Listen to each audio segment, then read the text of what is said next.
Oh yeah, they got snow. That's wild. The whole fucking state shut down. They'll think they're gonna die. They don't know how to do snows or cold. No, dude. No, in Texas and in southern states that don't get snow, they're not prepared for it. Think about it. Like we have fucking we got like fucking units that are fucking 100 by 100 by 50 foot tall for salt storage. We're just gonna for the township. Store a giant pile of salt in here. for the township. Yep. You know, what do they? They don't do that shit. No. Why would they? They don't get fucking snow very often. This is like once in a fucking. I can't imagine. I don't know. I'm not a Texan. I think it's like one in maybe 5 years, 10 years. Yeah, at least 15 years. Yeah, maybe. Possibly once in a lifetime. If you live a short life. Good way to bring the fucking podcast down this morning, Bob. I thought you it was fucking cynical bastard. Tom Brady didn't play this weekend. I'm not excited. I know. I wish he did. He's playing something in my head. But yeah, I saw that. I'm like, man, whose was that? Was that Nick? Oh, Nick Bear. Yeah. Fucking snow in Texas. They got probably a couple inches. Yeah. 2-3 inches, and we're supposed to get fucking hammered with 10 today. Yeah. I have cousins in Houston. They never seen snow before. It snowed in Houston too. It snowed in Houston? Yep. Oh shit. There's that global warming bullshit. Yep. It's not global down there. It's Texas is snowing, and I heard we're not going to get much out of this storm now. It's supposed to warm up. Get out of it. Oh, no, that's not good. No, they're calling for like a ½ inch of rain tonight. Oh, that's horrible. That's worse than the snow. I'd rather get the snow than deal with the fucking ice. Yeah. Oh, yeah, dude. It's 37 tonight. Actually, 37 might be okay if it stays on that end of it. Yeah, but if it drops, it'll be fucking sheet of ice. If it drops even to 34, we're fucked. Oh, yeah, dude. No more snow. It's rain. Get out of here. Yeah, it says today, wintry mix 1 to 3. Tonight, rain/snow mix. That's horrible. Yeah. That's what I hate about February. Yep. It's dirty. Yeah. Slushy. Yeah. Disgusting fucks. It's gross. I hate it. Your house is dirty. You got like track marks in it from outside because of the salt and the slush and the sluts. Yep. Whores. Sluts. Nice. Just go back to your house on Whore Island. Oh, fuck. I haven't looked at the weather since maybe 6 o'clock yesterday. So apparently instead of 10 inches, we're supposed to just get a fuckload of rain, huh? Apparently, but that could change at any time, you know. I was watching the low pressure system. And yeah, barometric pressure. The barometer. What's it at? 1019. I don't know what that means. Doesn't make any sense in my head. Nope. I think it's wrong. I think it is too. But if anyone asks, I can tell them it's on my watch. That's not the barometric pressure. No. I don't know if this one setting is altitude. It definitely is. Mm-hmm. Are we at... Barometric pressure should be around like 28 point something. All right, I don't know this unit of measure. We're not scientists. And like it says ALT, I'm assuming that's altitude. Or Control-Alt-Delete. Well, it says 1130. Are we at 1,130 foot of elevation? It's 911 right now. It's not so probably 11:30. not. We're not there yet. No. You two are complete fucking dumbasses. If you're high enough, you're always closest to the sun. That was a Matthew McConaughey quote. Get out of here. I took it from his book. Oh, man. It's the best book I've ever listened to. So I'm doing every, today's day one of the HWMF Transformation Challenge. Yeah. And the training that I'm doing is I'm going to have a fucking shit ton of cardio because my ultimate goal with this is to be in incredible cardiovascular shape. Not only look just fucking incredibly handsome and sexy and just the sex appeal like a fucking 10. Yeah. But also to be healthy on the inside. My heart, I'm afraid of it. I just abused steroids so badly, and whenever I dabbled into them over the past like couple months, coming back into it, I just realized that my heart I think took a beating. Yeah, it's like your dick after a fucking 7-day vacation of just you and your significant other. It's just beaten. Yeah. He's a little battered. You're like, like 2-3 times a day. He's red. He's sore. That's how my heart feels. Yeah. It's good. Just needs a little bit of a break. Yep. And then keep him strong for the rest. Been there. Yeah. So that's where I'm at. Cool. But yeah. So while the cardio, because I have some high intensity training, and then I have my my like just steady cardio pace. Well, for those ones where I'm doing 45 minutes to an hour and a half of cardio, I need to listen to something good. And I don't, music just, it'll get me going way too much. Yep. Need to keep everything at an even keel, like keep my heart rate steady. So I was thinking of a book, and you said Matthew McConaughey's book. Yeah, Green Lights. Yeah. It's fucking so cool. And he narrates it. Honestly, I don't think it would be as cool without it. Without him. If there's an audiobook, the person that wrote it should be reading it. Agreed. For sure, right? Agreed. It's like you writing a book and like someone else narrating it. That'd be like me writing. I'd read it like you, because like that's how I read like Arnold's like Encyclopedia Bodybuilding. Like when I read it, I hear his voice. Yeah, but, Arnold. But if it's being narrated, or it needs to be the person. For sure, without a doubt. Reading something that, if you follow me enough, reading something that I wrote, you're going to read it in my voice. For sure. Yeah. Like you'll see like the blips of enthusiasm. Yes. You'll feel it. You'll be like, oh, there it is. Yeah. You the do excitement. You do punctuate your stuff like how you say it. Well, absolutely, because you have to. It should be fun. It should be like, exciting. Fuck. Nice. I love listening to the books though. Well, I think that was his goal with it. Yeah. I watched whenever I was training. I didn't watch it. I just put it on the YouTube while I was lifting weights, and it was him talking about the book, and the people that were interviewing him were like blown away. They were like, this part of this book, da da da. They were talking about it, and they were like, I can't believe it. Yeah. And he's just calm about it all and talking about it. The experiences he had were apparently insane. Nuts. Like for this many things to happen to one person in their lifetime, it's amazing. What happened to him between birth and 30 years old is mind-blowing. Man. And then 30 to, I think he's almost 50 now, right? He's got to be in his 50s or 30 early to 50s. Now, it's like it was even crazier. Man. Yeah.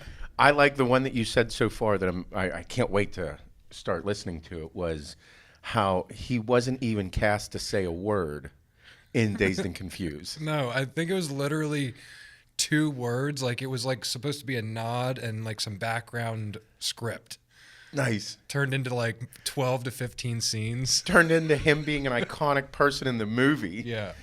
Dazed and Confused, watching that as a young teenager, I was like, this is like, I wish I could like go back to that day and age. Yeah. It was awesome. Yeah. Man, you know what's the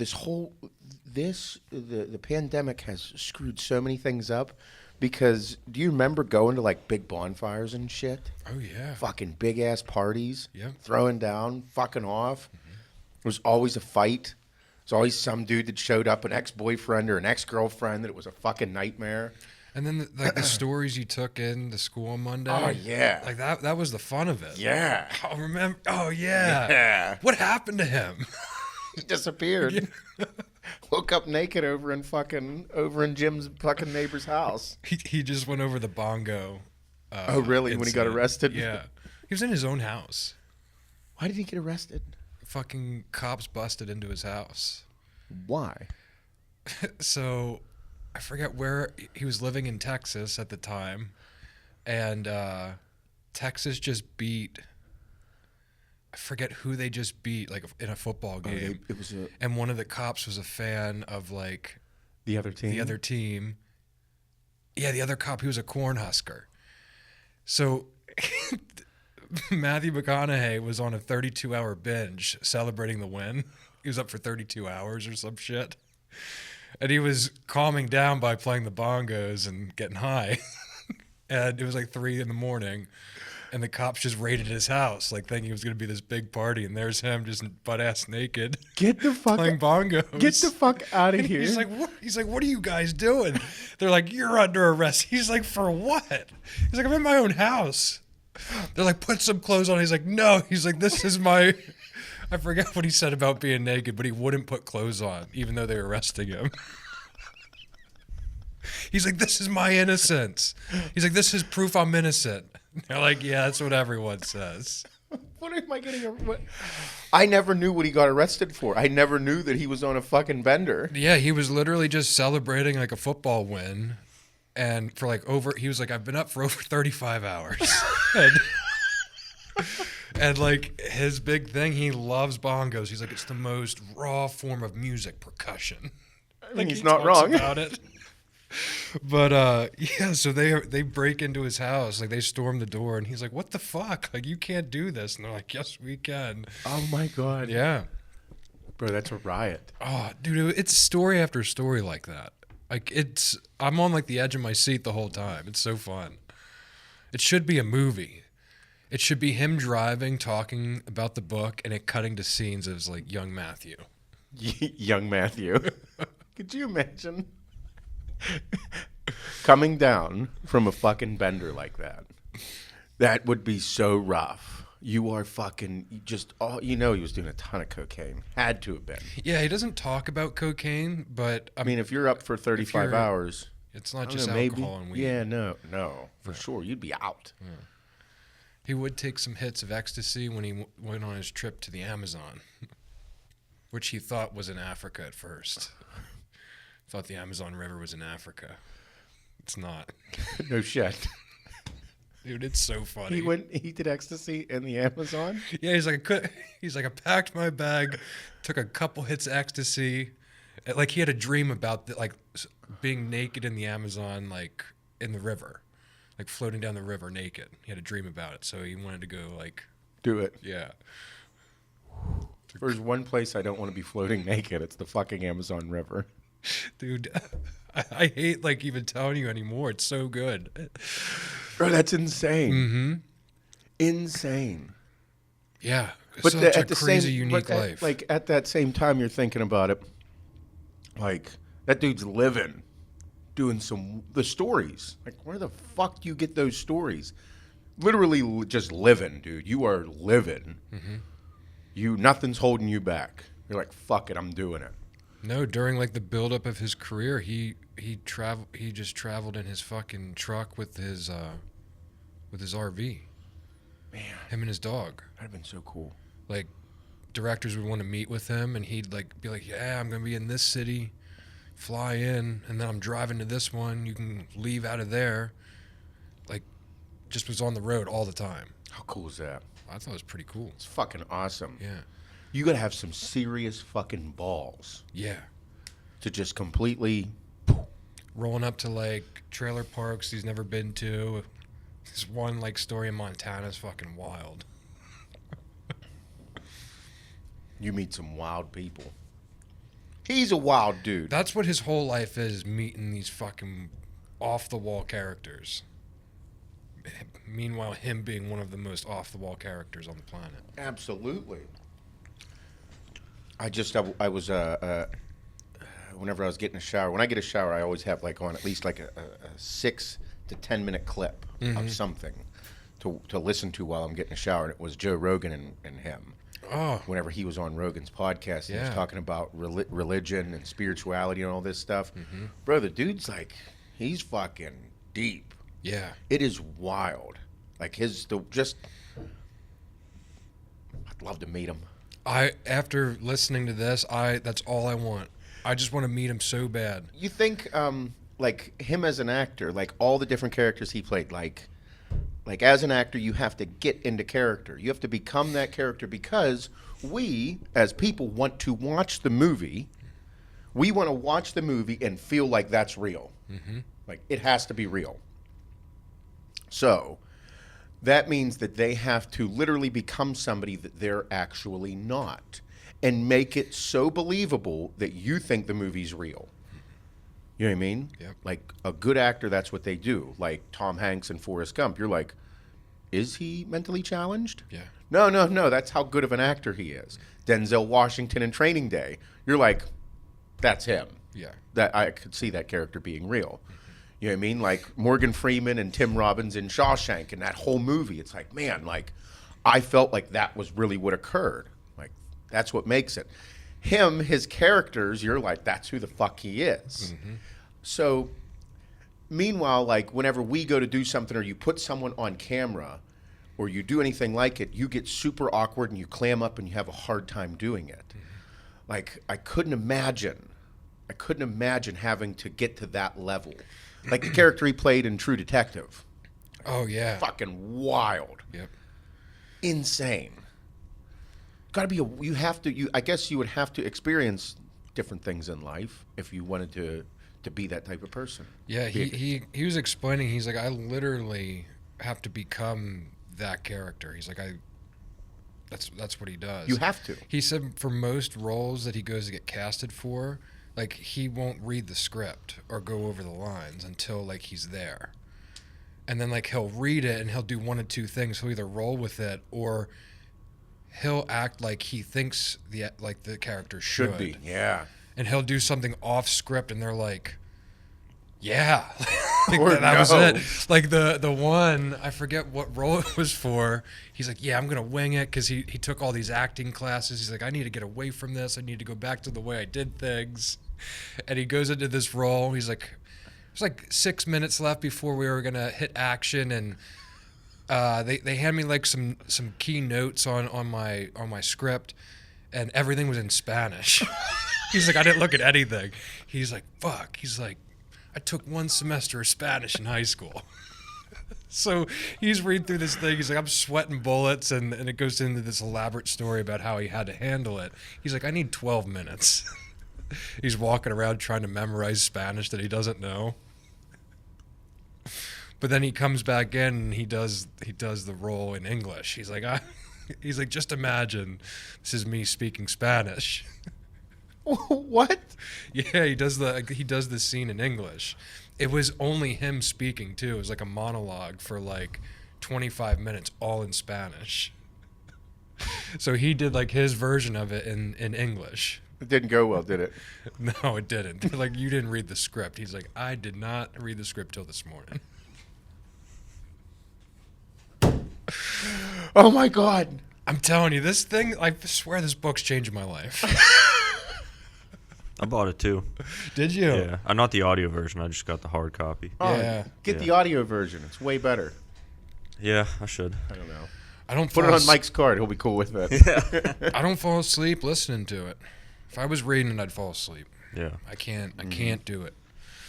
No, Man. Mm-hmm. I feel like there's only a few actors that can do that. Like, become the character. Like John Bernthal in Punisher. Like Heath Ledger with the Joker. Mm-hmm. Like those two guys had to lock themselves away in a room, like for weeks at a time to just become that dark character. I think that a lot of big time actors do that to get into character. And I mean, you'd have to be away from all outside influences. You'd have to be away from everything. Like you wouldn't be able to be around your family or your friends because they'd have an influence on you to like cheer you up and do a good job. Like Joaquin Phoenix for the Joker. Oh yeah, that was a scary individual there. Yeah, and it's going to change who you are and change your mental status because the whole purpose is to become that so that people believe that that's a real character because you're making a movie. Like movies are incredibly influential in society. I mean, that's what makes them great and dangerous at the same time. Yeah. So, like when you have big time actors like that, it has to be believable. Yeah, I think the big time actors and actresses, they're fucked up people. They're not They are far from normal people. Think about this, Bob. Like you being that good at being someone else, that's some scary shit. I know who I am. Well, I even know how I have to transition after our work week, Monday through Friday, and I'm home and I'm with Kim more, and I know how I have to transition mentally from like our mode here to a little bit less intense. Whenever we're here, it's all about the fucking companies. Super intense. Yes. Like, our goal is very intense and fucking massive. So, like, we can't come in here and be like, yeah. So we just want to make sure everything goes very well. No, it's very fucking intense. And whenever I go home at night, I'm driving home and there's a decompression point where you're like, okay, deep breaths. We're going to go home. You're going to see the kids. You can't just keep on this horse. You need to get off the fucking horse. For sure. And then sometimes I stay on until the next day or the whole fucking week. Yep. And then come Friday, maybe get a little tuned up on some. Obviously, we have a tequila problem now. No, it's not a problem. Just work. Yeah. Looks like we have a lot of work to do. A lot of work to do over there. But come Friday, the edge needs to come off because there's going to be. We go home and we still work on the weekends, but not together. When we're together, it's like fucking. It's like a fucking furnace that's burning at 2,500 degrees. Yeah, it's insane. Yeah. Yeah. But yeah, that like carrying over to like an intense fucking role like the Joker, like you don't turn that off during shooting. Like you're in character for 6 months to a year. I don't, like you said, I don't think they're okay. They're not okay. Their relationships are not okay. Because they're not normal people. They don't even really know who they are. I think, was it Jim Carrey? Because Jim Carrey like came out and said a whole bunch of shit. And I never really followed along with it. I just know that he said some profound things. But I would imagine that along the lines, it's you lose who you are, actually who you are. Because you're always somebody else. It's like The Rock. You look at The Rock. The Rock doesn't know who he is. The Rock's a similar character in every single movie.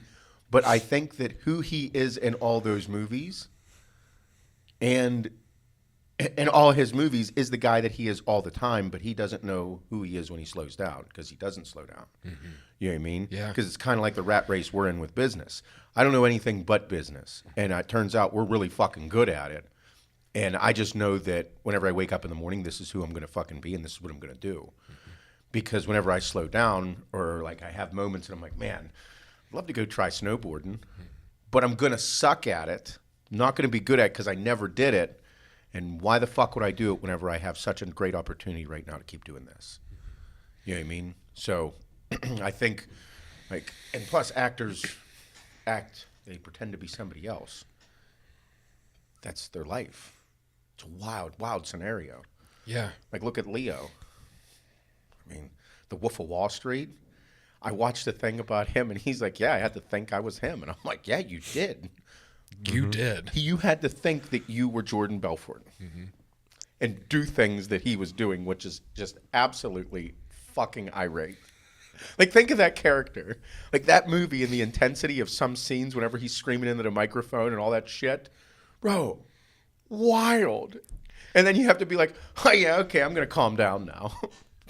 No. I feel like he had to do cocaine. He had to. He had to do that to get into character. You are making a movie that's about fucking sex, drugs, and debauchery. And there's no real drugs. And and you're with a group of guys that are like, you have to get fucking, like, all of the scenes, the fucking parties, the wedding scene when they're dancing, like, bro, you'd have to be, how fucking crazy. Because whenever we're watching it, we're like, fuck yeah.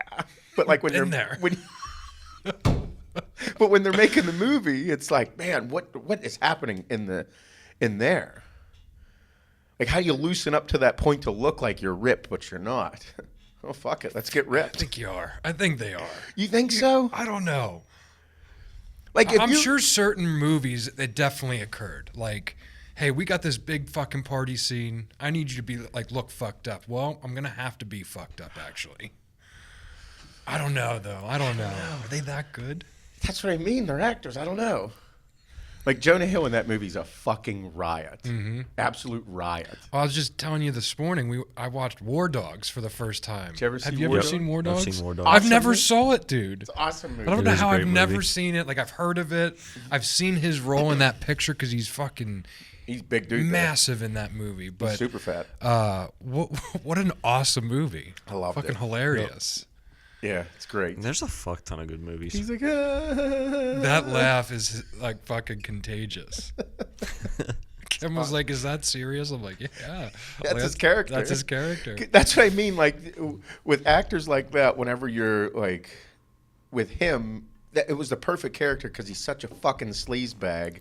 And then like the laughing and all the bullshit, you're like, I feel like that was something that he might have come up with for the role. It's awesome. I watched. I'm a big Machine Gun Kelly fan right now. Just his new album and everything. Yeah, But big deal. so I started researching. He's in a couple movies, and one of them is Project Power. It's on Netflix with Jamie Foxx. Oh, really? Yeah, it's.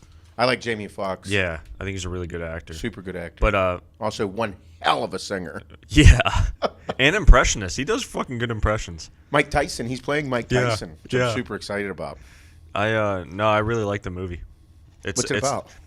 So Project Power is a pill, and it makes you do like a crazy. You have power, any power. You don't know what it is until you take the pill. Oh. Yep, it's pretty cool. More Good a movie. superhero type deal? No.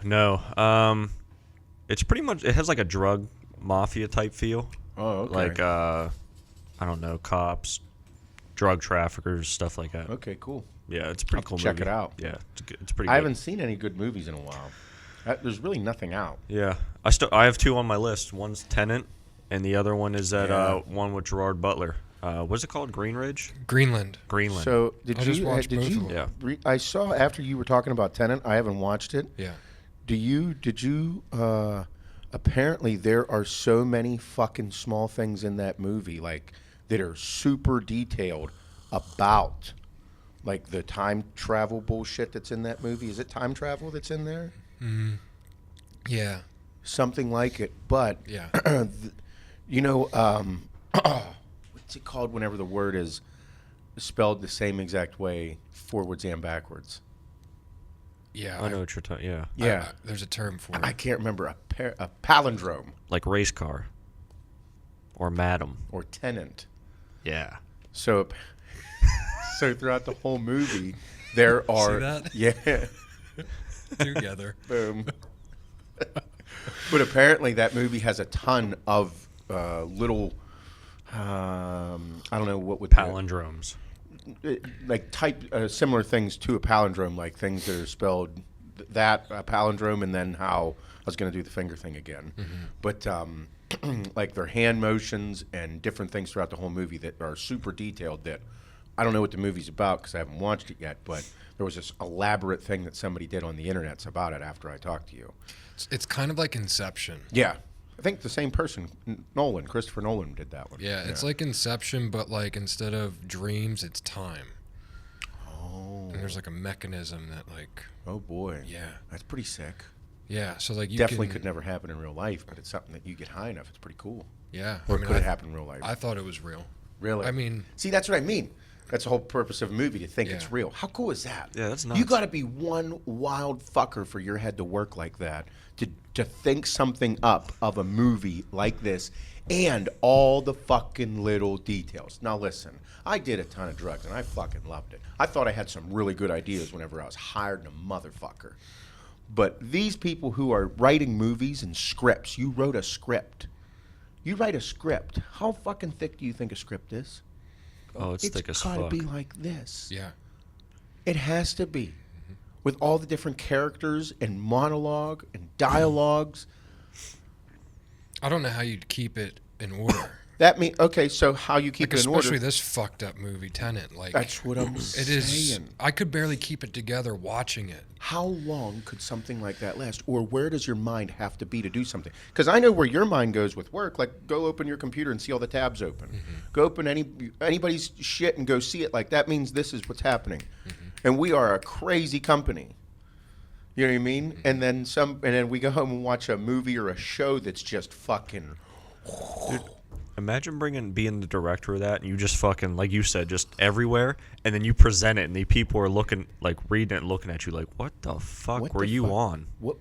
Yeah, like True Detective, like the first season of True Detective with Woody Harrelson and fucking Matthew McConaughey was out of hand.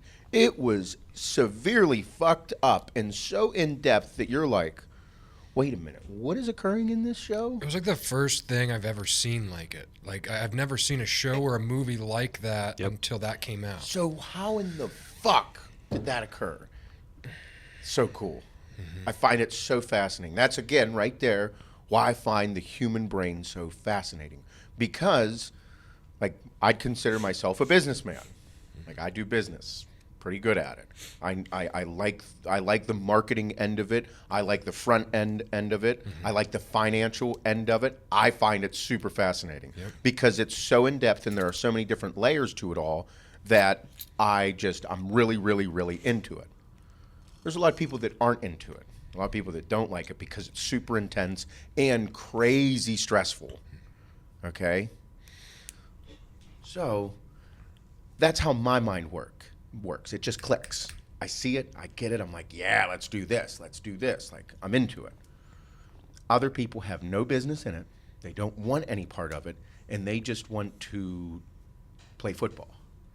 Okay, great, go play football. Well, whenever you get to the highest level of football, it is so crazy, in depth, intense, and so many different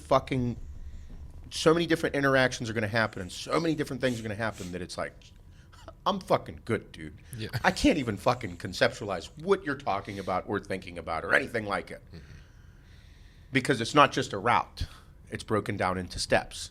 It's broken down into technique and all these different things. And you're like, man, like you're just one athlete on the field. There's 22 motherfuckers out there. Yeah. It's a lot. You know what he's going to do? Yeah, I studied him. Same thing goes for plumbers, electricians, carpenters, fort builders. There's so many fucking levels of how things go that it's like, that's why I find it so fascinating, because when you find somebody that's really, really good at what they do, you're like, I just want to, like, tell me about it. How do you know this? How do you know so much about it, but you make it just seem so fucking effortless? You seem like you really like it. Yeah, I do. I do. Man, nice. I feel like I'm really good at appreciating other people's shit. And I think other people's crafts. I believe that's an important quality in life. I just really do get so genuinely interested in someone, how they do something. Like, I don't care what it is. Whenever somebody's really good at something, I'm amazed by it. I think it's great. Yeah. I think that's a problem in today where people don't appreciate everybody and what they do. Like, when I see somebody give all they got and they're really good at it, or they're just really good at what they do, I'm like, come on, man. Tell me about this wood. Yeah. Tell me about this. Yeah, I'll listen. But if you ask me a question about my work, I'm going to tell you all about it. It's going to be super intense, and you might be like, I don't like that. It's cool. Yeah. I mean, more power to you. Like, that's what I mean. Like, that's, I think, I'm fascinated by it. That's why I find the human mind so, like, wow. And like I said, whenever I get a little tuned up, you notice whenever you get tuned up, your mind just thinks differently. Yeah. Or, like, with work, we get so, like, flooded, almost like just like a clogged tunnel full of traffic, okay? And, like, all of a sudden, like, you might take a couple puffs or have a drink or do cardio or do something, and all of a sudden, like, it all clears, and you just start thinking, whoa, I can't believe that. I'm cool now. Is that not crazy? Yeah. I would love to know why and what occurs and why different things, such as taking a puff, having a drink, doing cardio, lifting weights, going for a run, whatever it may be, at different times for different things that clear your head. Because there's times whenever I can't work out, I can't do cardio enough to get whatever's going on in my head out. No, it's not like enough. If I'm fucking straight up jerked off, mean as a motherfucker, pissed off honey badger, like, I could do a cardio for an hour and a half, and I still get off the fucking machine. I'm like, motherfucker. It's like, what's going on? Didn't do what it's supposed to. I didn't clear my head. Yeah. You know what I mean? Yeah. So there's got to be something else. And I'd love to know actually why. And I don't know if there is an answer or not.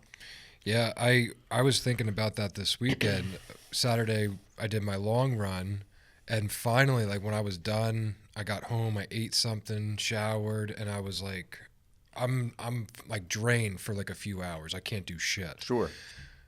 But I literally sought that feeling all week and didn't have it. And it's not like the sheer physical exhaustion, it's sheer mental exhaustion where I have to shut it down. Yeah. And I'm like, I already trained for 13 and a half hours this week. I had a 60, 70-hour work week here. Mayhem with Zoom calls and fucking Zoom everything in calls between. ICEE Release. ICEE and AAR. Transformation Challenge. Yeah, all the shit. And I'm like, there it is. Like there's no amount of weed I could have smoked. There was no workout during the week. There was no wrapping up a project that would have given me that, finally, there it is. And like it takes a huge portion of my weekend to do that, and Kim's very patient with it. But if I don't have that release, everything's fucked. Everything is fucked in my life. Well, I think that everybody has those feelings. Life, because life is difficult. Life is intense. I think that people who are just work incredibly hard, have, relationships, issues going on in their life with just inner workings of family, kids, bullshit with the pandemic. I think everybody has it. Now, the anchors, we'll use that term, that like bring you back, whether it's a quick drink or a puff or something to take the edge off, or the workout, or all those different things. Now, those are things that kind of bring you back to reality, or hope to. Well, I think that it's easy to choose negative ones. Yeah. Drinks, drugs, alcohol, things like that. And it's harder to do the other ones, like working out, a workout of anything, a run, lifting weights, anything like it. And then on top of that, like the workout, you said Kim's really patient with you. Well, what happens if you're like, people that are listening are like, yeah, I'd love to fucking get an hour of cardio in. Well, then it's like, yeah, but that hour is going to be taken out somewhere throughout your day that could add more stress to it because of the people in your life. Right. Super difficult because life gets intense. And that's where, you have to search to find it, because everybody knows how easy it is to just use a crutch. Yeah. Have an excuse, things like that. And, whenever you were talking, it kind of dawned on me, because I think about this a lot, but I don't know if I ever said it on here. We're talking about people stressful in life. Like, as we have gotten further and further into business, like, there are weeks and times whenever my mind it's like where we're at right now. Like, we are in a crazy unique position. This company, the size that it is going, at the rate that it is going at this very moment, is literally 5 times bigger than I ever thought this company would ever be. That's how big this is right now. What's going to be in 12 months? What's it going to be in 24 and 36 months? I know where the fuck it is, because that's how it is. Like, in everything that we have done, shut our fucking mouths and did the work. Built the business this way for these moments that we're in right now. And we get crazy overwhelmed and crazy stressed out. Like, I don't stop. My head doesn't really stop. It's fucking 11 o'clock at night, and some nights I'm just wide awake being like, yeah, this is what we got to do. This is how it's going to go. This is what we should do. Yeah. Okay, let's look at the numbers again. And you're like, holy fuck, dude, it's 12:30 at night right now. It's like, are you going to slow down? No. Why would I slow down? This is fucking insane. And then there's days when I'm like, I need to fucking take a step back. And I take a step back for 10 minutes. And I'm like, fuck no, get back in there. It's great. Let's go play again. So do you think, and I couldn't imagine that we've been doing this for 5 years. Do you think that people that have been at this level that we're at right now, say we're at this level for years, the intensity for fucking years, do you think that that's why people have like crazy, horrible habits, like these big money, big business people, crazy amounts of stress? They turn to the big drugs, almost like a second life of hookers and cocaine and wildness. Yeah. Do you think that? Yeah, for sure. I mean, to do what we do every week and to not have an equal or more intense outlet to relieve said stress, yeah, I totally understand why people get into the thick of the bad shit. The bad shit. Yeah. And I was just going to say, the reason that I think we all do so well is because there's 4 of us. There's 4 owners to the business where we're all equal partners and we all share equally our own share of what the fuck we're supposed to do with this business. So like, whenever we want to do something, it's usually together. And when we do something together, we never let the other one do anything stupid or out of control, except buy like $5,000 in tequila in a day, which is super cool. We have like we have 4 checks and balances. Yeah. Like, Yeah. we have a 75-25 rule. Yeah. Yeah, we do. 3 of the 4 of us, if we're making a big decision, 3 of the 4 of us have to be on board with it. And the 4th is usually just on the fence. They're not usually completely opposed to it, but just on the fence. So I think that's why, like if one of us has an idea to do something really dumb and stupid, that means all, like 3 of the 4 would have to agree with that really big, dumb, stupid idea. Yeah. So depending on the day of the week, there's at least, I feel like half of us Are going to make a good decision. Are going to make a good if decision. If it's 2-2, it's not going to occur. No. It won't. We have actually held ourselves to that. Yeah, we have. It's pretty crazy. It's funny. It is funny. 75-20-25 rule. Yep.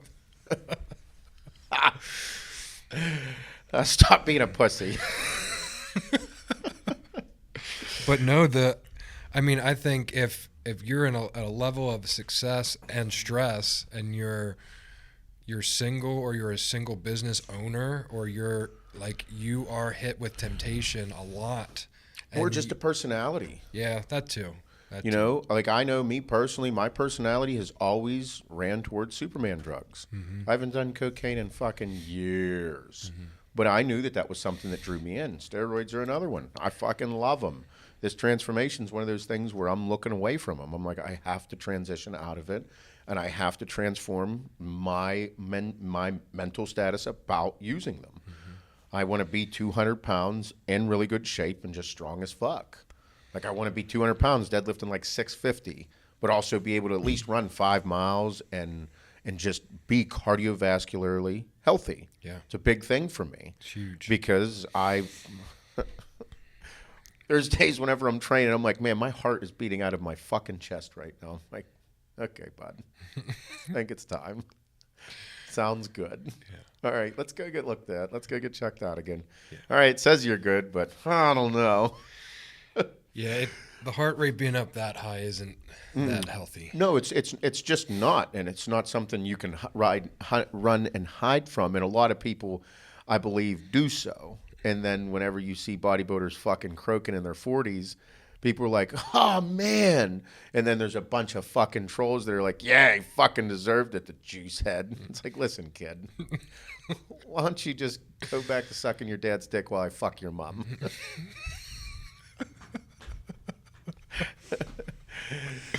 Oh man, but I think that yeah, good times. There's the snow, Bob. Yeah, It's really coming down out there. yeah, son of a bitch. It probably changed again. Remember big snowflakes? I should have saw this coming. Don't we have a guy for this?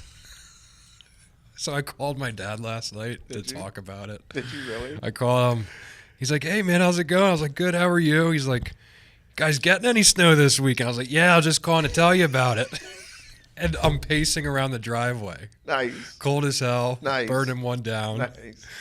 And he's like, "Oh, how many you getting?" I'm like, "Well, tomorrow like 1 to 3, but that's supposed to drop off, get colder tomorrow night, like another like 5 to 8." He's like, "Oh," he's like, "You have everything prepared, like you're at the new house?" And I'm like, "Yeah." I was like, "I got enough salt." He's like, "I'm glad I'm not out there."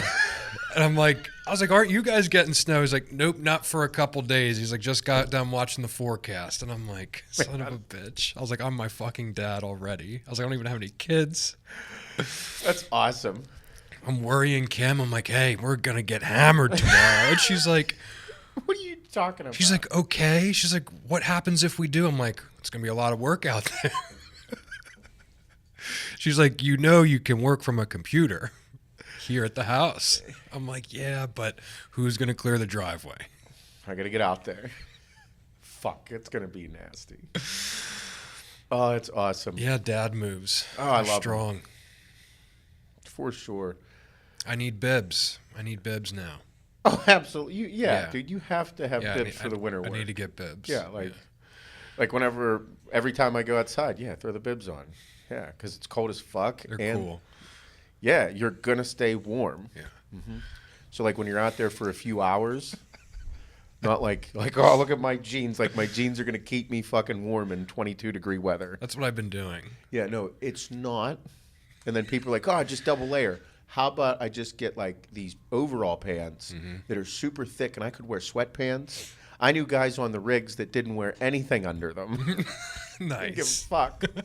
It's like, hey, Bob, gotta put pants on under your bibs.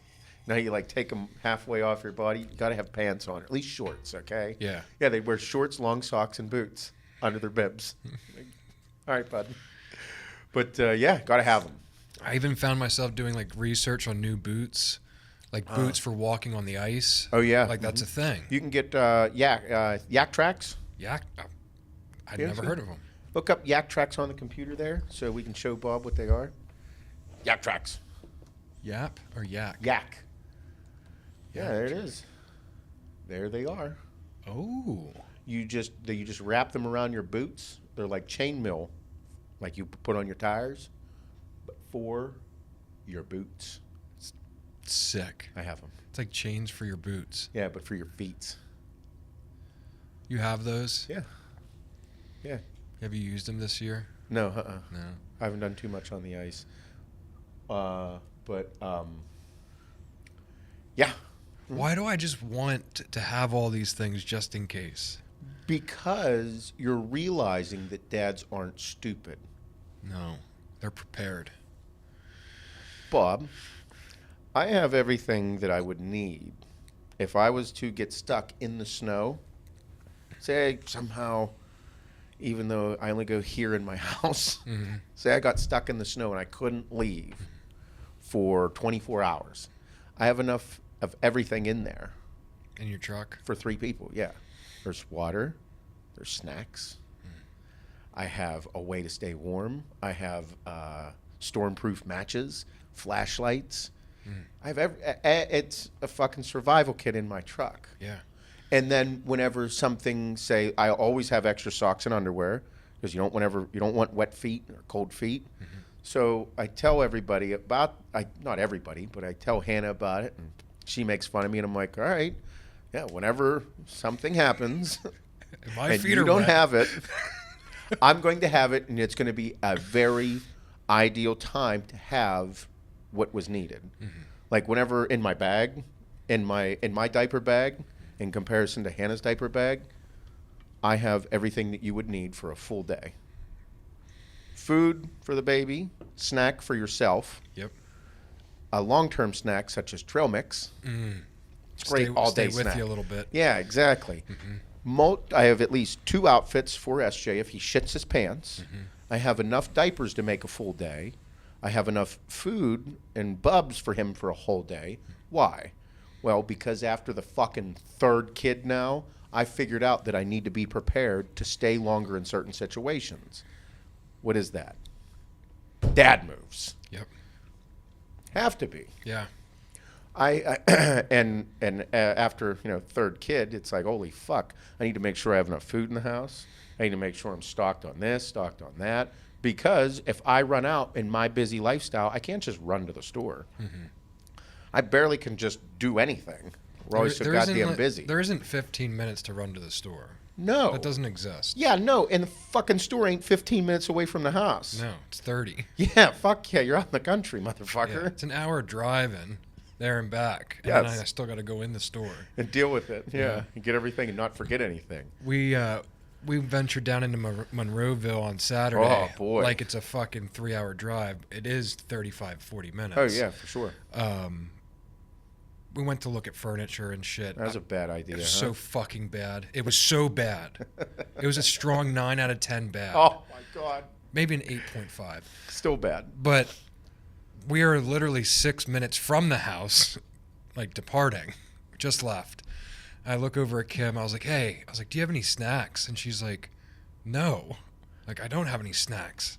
Why would I have snacks? And I just I kind of got pissed off. And she's like, hey, this is your truck. She's like, why don't you have snacks in here?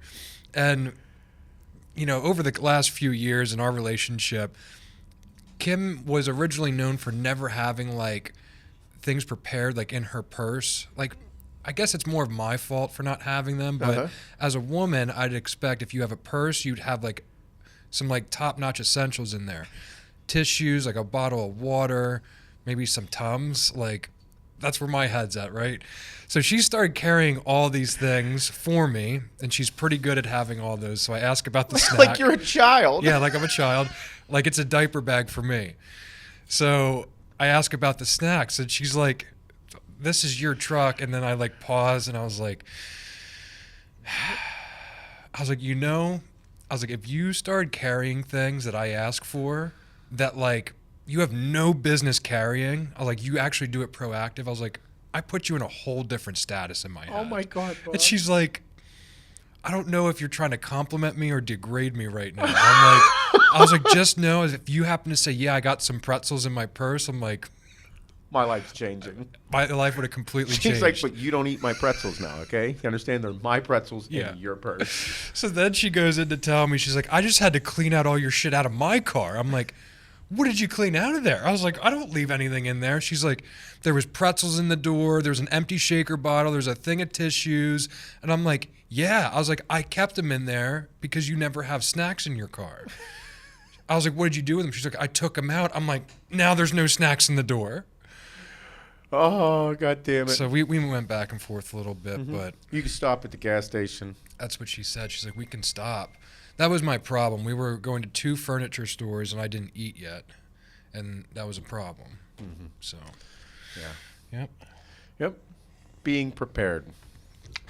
I think it's important. We didn't buy any furniture. I'm not going to. No, we're not going to. I fucking hate furniture shopping. I hate the salespeople there. Yeah. Jim asked me 6 times at Value City if I needed any assistance. Jim wanted to make a sale. I was one more ask away from telling Jim to go fuck himself. I hate when they hawk you. Like you're just walking around after you told them no, and they're just like you look and you see them like from far away, just fucking staring at you. Well, then we walked into Levin's. Yeah. And there was like 10 salespeople waiting. I'm like, oh no. I was like, Kim, I'm like, you got to talk. I was like, you have to talk. I was like, I can't talk. So there's a couple So different bad. ways you can go about it. If you were a furniture salesman, I guess the thing is everybody has different personalities. Me, the way I want to be like talked to by any salesperson is if I'm there, you're not going to tell me, you're going to say, what kind of couch do you like? Fuck do you mean what kind of couch do I I don't like? know. That's why I'm here. I'm here to sit on the motherfuckers. The internet is so vast that you have so much information. It's like, okay, I'm looking for sectionals. Where are your sectionals? Well, they're over here. Now, I want you to shut the fuck up and let me sit on all of them because I don't know what you like and I know what I like. So you just stand there. Don't say a fucking word. I'm going to sit on all of them. All right? I found one I like. How much is that one? This is the price. Great. How long does it take to get? You can have it in 4 to 6 weeks. I know you're fucking lying, lady. Tell me the truth. Or it's like 6 to 8. Maybe 10 or 12. Pandemic. 16 if it's not in stock anywhere. But either way, I just want people to leave me the fuck alone while I do things because, you know, you got to find it. Yeah. Even thing with cars. Like if you go to buy a car, I'm like, how about you just stand there and like, don't tell me anything because I know more about this car than probably you do, because if I'm here looking at it, I researched the fuck out of it. If I come to look at something, I know everything about it already. Yes, I know it all. And it's, but I don't know if everybody's like that. You know what I mean? Yeah. The guy at Levin's, he was like, hey, he's like, I'm Kevin. I'm not going to follow you around.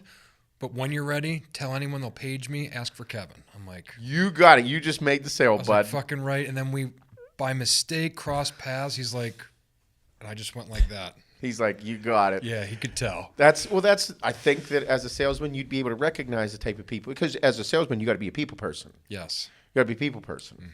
Because if you're a good salesman, then I don't mind talking to you. If you're a weird salesman, get the fuck away from me. And I'm gonna preface this with all of it. I think you're weird to begin with. I'm not even gonna. Nope. I'm just gonna be like, get away from me until I find out I like you. Yep. I think I want to do that now. That Kevin, you just walk into a place, say, "Hey, what's your name?" All right, Kevin, I'll page you when I need you. Don't Whenever follow I'm me. ready, I'm gonna come get you. But don't Yeah. say anything else because I don't want to deal with it. I'm here Yeah. trying to buy furniture with my significant other, so it's already been a fight. So shut the fuck up and stay over there. Yep, we fought about coming here today. Yes. Yeah. Don't Like- don't make me 2-0. She didn't I'm bring already any- 1. Yeah. I'm already 1-0. She didn't bring fucking snacks. You got snacks? Yeah. Actually, sir, we do up in the waiting room. Cool, I'll be right back. You got 1 point. They don't have snacks right now because of the COVIDs. Oh, no cookies or nothing. Man. Yeah, but good salesman. I like good salesman. You know, I wish they sorted things differently in a furniture store. Like, I wish they had it by like how long it took. Like, hey, here's what you can pick up today. Oh, Jesus Christ, Bob. Here's the 4 to No, 6. no, Bob. Well, yeah, because I'm gonna pick a fucking couch based on how long it takes for me to get it. I am not Shane waiting. and I are like, that's just, no. That's That a lot. makes sense. Absolutely No, it not. doesn't. That's a horrible thought. That makes total sense. You know to how me. long it's going to take them to rearrange that furniture? That furniture is going to look like shit in that building. Maybe if they put it in order in the time it takes to get it in, fucking pissing me off. That's a bad I idea. have to say there was one piece of furniture there I did want to purchase. Uh-huh. But then it was like a display only, which was in great shape. I could have taken it with me that day, which was yesterday. And I don't know, it seemed like more of an inconvenience, so I didn't take it anyway. Call B&E. They'll go get it. I thought about that. Yeah, get the box truck, boys. Yeah. Pick up his couch. It's an armoire. Armoire. What is that? It's French for a cabinet with drawers. I don't think it's Like a buffet I don't think it's table? right. I think you're lying. He is. No, I think... I think he's right. He convinced me. Well, that's what it is. Like it's an oversized cabinet with drawers or shelves in it. Look it up. What's armoire mean? How do you spell that? Well, if you knew French, Shane, A-R-M. I don't even know if it's French. Armoire. Armoire. O-I? That's A-R-M-O-I-R-E. I was getting A there. wardrobe or movable cabinet, typically one that is Oversized and has drawers. ornate. It does. He's or right. Antique. He's right.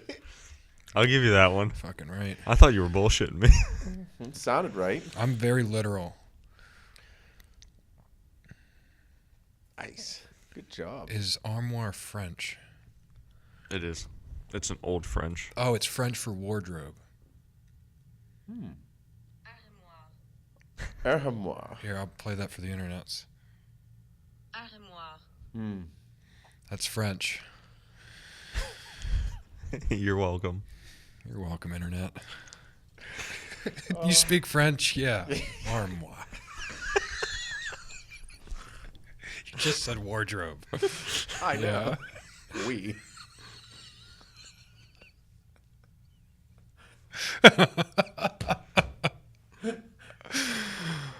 Oh, God damn it. Man, what a morning. How about Friday morning drinking tequila? 10:45. Fucking I mean, shit show. noon. Noon. High noon. Mid morning? Fucking. It'd be a long day. It is Friday. Oh, man. Good times. Mm-hmm. Oh, fuck. Yeah. Yeah. ICEE Release is going to be big. How ironic that we're launching it during an icy time. I know. Here in Western Pennsylvania. Uh-huh. Yep. It is, so everybody that tried it so far is like, wow, this actually tastes just like an ICEE. And I'm like, yes. Did you think we were going to fuck it up? You actually can't fuck up a licensed flavor. You kind of can, but we don't fuck too many things up when it comes to flavors. Because we're fucking dicks about it. Yeah, it's, I will, what goes into our products and everything is like a whole lot of effort on every single level. And I think that everybody realized on Thursday night that we are coming to fucking play ball. I bet you're going to see some of these other brands that we're starting to bite the fuck out of, start pushing their licensing deals. I mean, they already copy 90% of everything that we do. So it's kind of like, get ready. Because if you think this was it, then There's going to be more coming. We wanted a nice gradual start to the new year. Yeah, there's a couple other things we have up our sleeves this year that might fuck you in the ass, and it's going to be lots of fun. I don't even wear sleeves. I know. No, it's whenever you licensing deals are not easy. Whenever you see one, you have to understand that the people in this building went through. It was about 8 months to make sure that everything went well with this, and it's super exciting because this is top notch. There's a ton of back and forth with the licensing agreements. And you have to live up to your end of the bargain with them. Mm-hmm. You have to.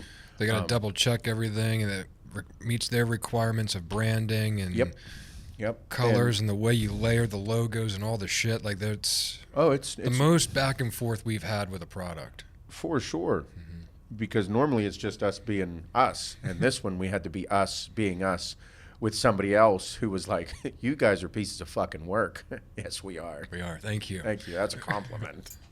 We're getting excited. But I think that, so in this industry, it's not easy to even start a company, let alone have a successful company. And on top of that, have good business along with it. Because I'll say in business, relationships are everything. Yep. They are very important. If people want to know one thing that I'd say how to be successful, it's to be yourself, which hopefully is a good person, and then do good business with people. Yep. You know, in sales, it's you have to make sure that, we say this all the time, you have to make money and they have to make money. If one person at any time is getting the short end of the stick, it's not going to be good business. Mm-hmm. It's going to be a short-lived relationship. And in any relationship, you have to live up to your end of the bargain. And with us, I think that we're still the same stupid motherfuckers we were when we first started everything. Yes. We just continue to get better at what we're doing. We just learn to continue to evolve and continue to do a good job, and we hire incredibly well. We have insanely great people that work for us, and our customer base is how we are building this business. So why not continue to do cool shit for the customers? Like, yeah, blue raspberry ices taste just like blue raspberry fucking ices. Mm-hmm. Cherry icy, it's way better, by the way, tastes just like cherry icy. But you did tell me last week to do half and half of the grind. How about when you do half cherry and half blue raspberry, you can taste them both. One doesn't overpower the other. Blew my fucking mind. You can taste them separately, but together. But together in your mouth. Yeah. You were like, you got to do it. And I'm like, you're so full of fucking shit. I thought it was going to be all like blue. Mm-mm. No, you taste them both. Yep. Blew my mind. How cool is that? Fucking sweet. Yeah, but that's what I'd do. Like if I was getting an actual slushie. Yeah, half and half. Yeah. Yeah. I'd layer them. You're weird if you get all of one. I think so too. You think so? Yeah. I mean, the only flavor I wouldn't put in there is like a Coke flavor. Mm. Like I would do red and blue together, but not like, you know how they have the Coke flavor? Yeah, Coca-Cola ices. Yeah. I'd do cherry and Coca-Cola. Oh, cherry Coke. Cokes. Yeah, I like cherry Cokes. Remember being a kid just drinking high-sugared items and not giving a fuck? Mountain Dews. Oh, I still do that. Fuck you, Shane. Fuck, even in college, like that. I'm still amazed that he is in the shape he's in, even the way he eats. Shane is in shape for how he eats. Fucking in shape. Stellar bod. Yep. Taco Bells, chocolate milks. The fact that you eat, I mean, we did find out Taco Bell's not that bad. No, it's not. So I'm glad Taco Bell is better than McDonald's. I didn't know that. I honestly didn't know that. I also don't I feel like I'm unsure now. What? That it's better than McD's. Taco Bell is 100 times better than Mickey D's. For fucking sure. Ron's. Going up to Ron's later. I feel that, I mean, I love Chick-fil-A. I housed a Chick-fil-A sandwich the other night on Saturday, and Emmy looks at me and she's like, you ate that in 3 bites. And I'm like, yeah, I was hungry. And she's like, how did you do that? And I'm like, Emmy, Look at the size of my mouth. I was like, and I like to eat. She's like, I do too, but I can't eat like that. I'm like, probably because you're literally less than 3 feet tall. A number one is 3 bites. Oh, you can eat a number one in a comfortable 4 bites. Yeah. The biggest bite being like the thicker part of the chicken breast, Yeah. which is usually just one end. Which is usually where I start. Yep, that's where I'll start. Yeah. Just go in. I used to not like the pickles on there. I love the pickles. I do too now. Hannah's weird. She don't get the pickles on there. It's creepy. That's I question her at that point. that's how the sandwich is meant to be eaten. Yeah. So she doesn't like pickles, or just not on the sandwich? No, she's not. She doesn't like pickles. She likes bread and butter pickles on certain things. I don't like bread and butter I'm not pickles. a big fan of bread and butter pickles. No. No, I'm a Clausen fan. Like crunchy pickles. Does she like cucumbers? Yeah. They're the same thing. Are they? Yep. Dieting right now is going to be a treat for me. I haven't dieted in a long time. Like actually hardcore dieted.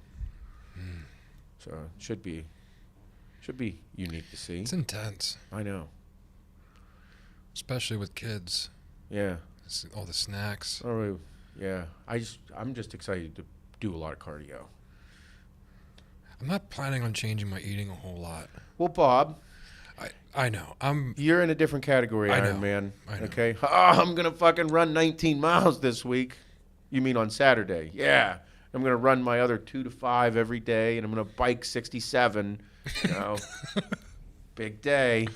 If you don't eat, you die. Yeah. So like you kind of have to eat. Oh man, I've been eating chicken and rice and potatoes and steaks. Well, my coach told me that's not enough because I've lost 6 pounds.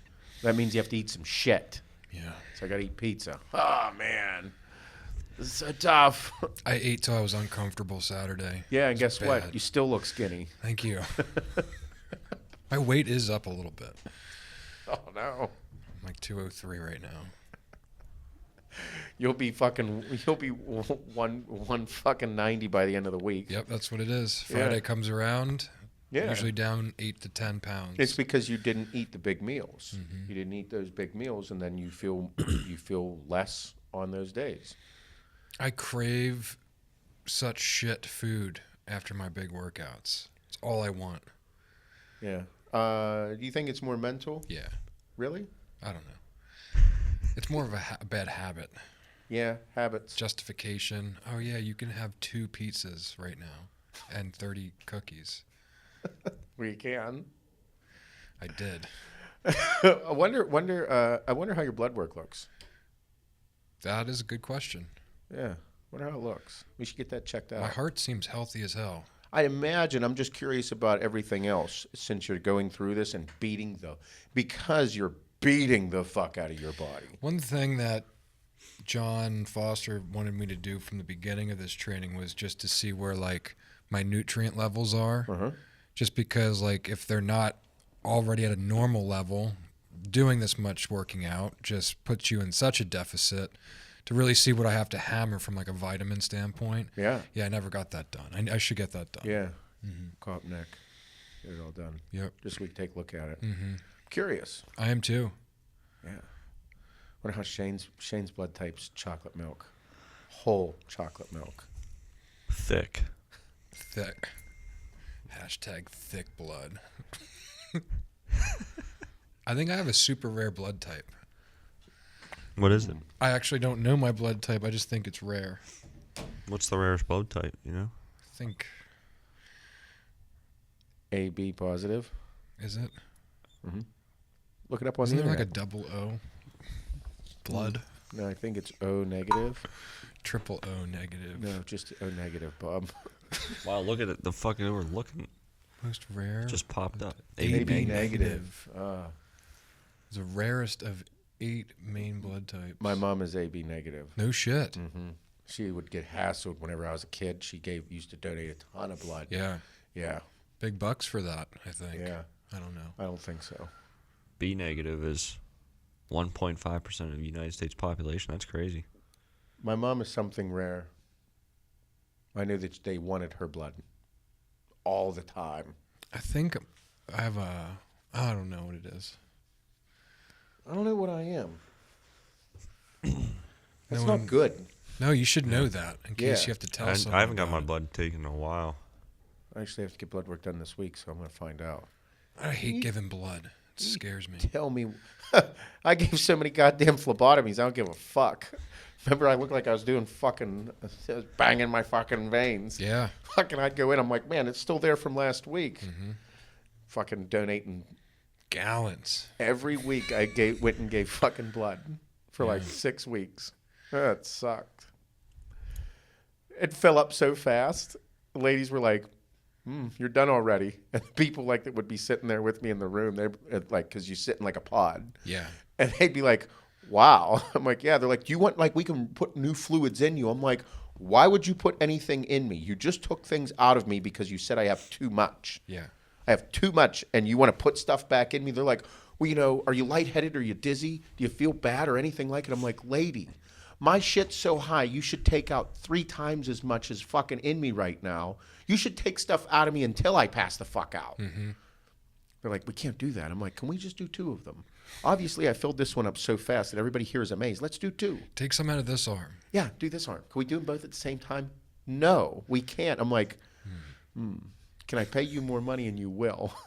Sir, you might pass out. I'm like, do I look like I'm going to pass out? I feel like I could go fucking work out right now, and you just took, what, I don't know, like, take a couple pints out of you? Did they pay you for the blood? No, because it's bad blood. Oh, I thought it was more anabolic, so they wanted it. I mean, I imagine black market, I might be able to give it to somebody. Sell my blood, my anabolic blood. Bro, it was whenever I go in, like, they got to know me. Like, they knew me well, and I'm like, oh, here we go. They call you Pumpy. Hey, Seth, how's it going? Bro, I went in there, I'd go in there so pissed off every fucking week. I was such a prick. They're like, there's this guy that fucking hates our guts. I don't know why. Because I'm polite, but I'm in there because I'm just so pissed off because I can't do it my way, which would definitely be the wrong way. I'm actually listening to physicians and nurses, and they're like, "Hey, da da da," and I'm like, "Hey, like I fucking hate this right now. How's everything going? Just stab me with the fucking needle and get the blood out of my arm." I didn't say that, but that's how I felt inside. Mm-hmm. And I was always very polite and nice, but there'd be days when I'm like, I don't want to see you. I don't right want to now. fucking be here right now. Yeah. I hate this. But I did it to myself, so I can't complain. Yeah. Part of the food thing, little bit of the gear. Little bit of, mostly food. Mostly food. Definitely the food. Mostly snacks and Yeah. red meats. It was definitely the food. It wasn't the 16 years of steroid abuse. Played a small role. How about how fucking dumb people are to think that it's not that? Definitely not the steroids. Why is my blood pressure high? It's hereditary. Oh, really? You're 36. It runs in my family. Well, I don't think 1,000 mgs a week runs in your family, sir. It doesn't.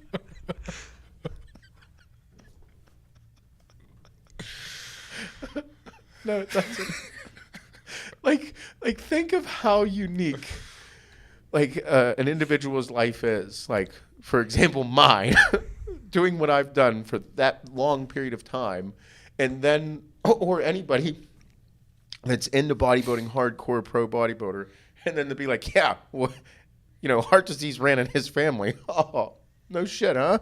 Yeah. It also, 1,000 mgs a week of test didn't run in your family. Fucking eating 3 Anadrols every leg day didn't run in the family. None of those things. No. Oh, man. But that's that's the thing that I'm okay saying because I get it. It's real. Mm-hmm. You can't and people that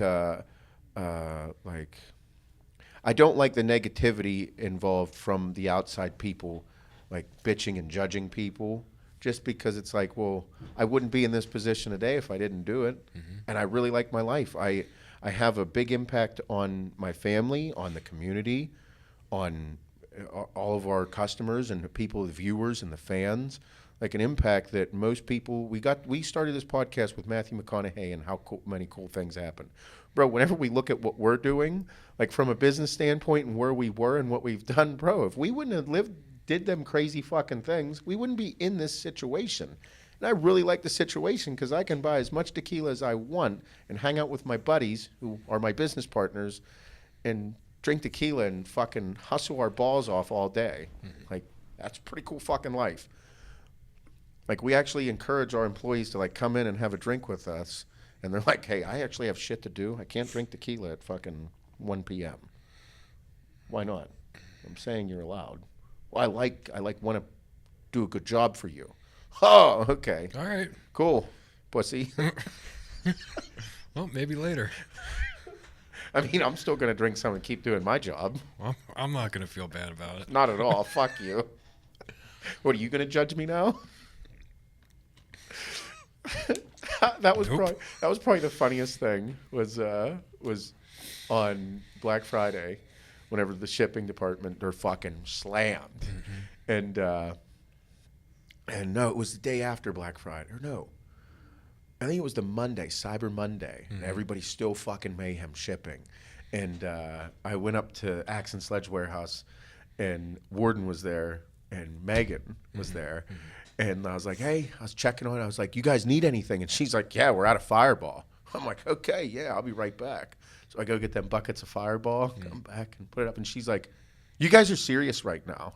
We're all like, General's looking at her like, yeah, what are you talking about? Yeah. She's like, we're allowed to drink Fireball right now? I'm like, I don't give a fuck what you do. Just pack the fucking boxes, make sure everything's perfect, and keep having a good time. And Heather's like, yeah. Like, I don't see the big deal. And this is our office manager. Yeah. Slamming Fireball shots at fucking 2 p.m. Packing boxes, be like, yeah. Like, yeah, I don't care. It's Fireball. Yeah. I'm not going to get in trouble. No. Put it on the company card, too. Yep. This, I don't know what we would categorize it under. For the employees. Marketing. Everything's marketing. Shane's like, everything's marketing around here. Office supplies. Office supplies. Absolutely. Fill out the expense report. Send it in. I don't fill shit out. Fuck it, send it in. But yeah, I thought that was funny as fuck.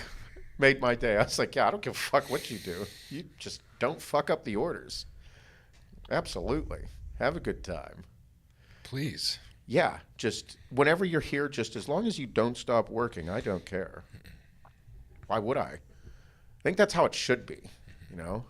And you can't, like, don't be too derogatory either. You can make fun of people as long as you can get made fun of. Yep. Don't be a cunt.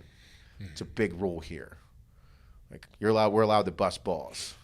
Don't be a cunt. Just don't be a cunt. Yeah. No one likes that. Not at all. I mean, that's like Xavier. He got away with one, a little fucker. That was funny. I couldn't get mad because it was funny. It was pretty funny. It was really funny. And I'm like, now I get to eat at him every time. Oh, that pussy probably didn't make it to the store today. Yeah, it's it definitely snowing. did. It's snowing, pussy.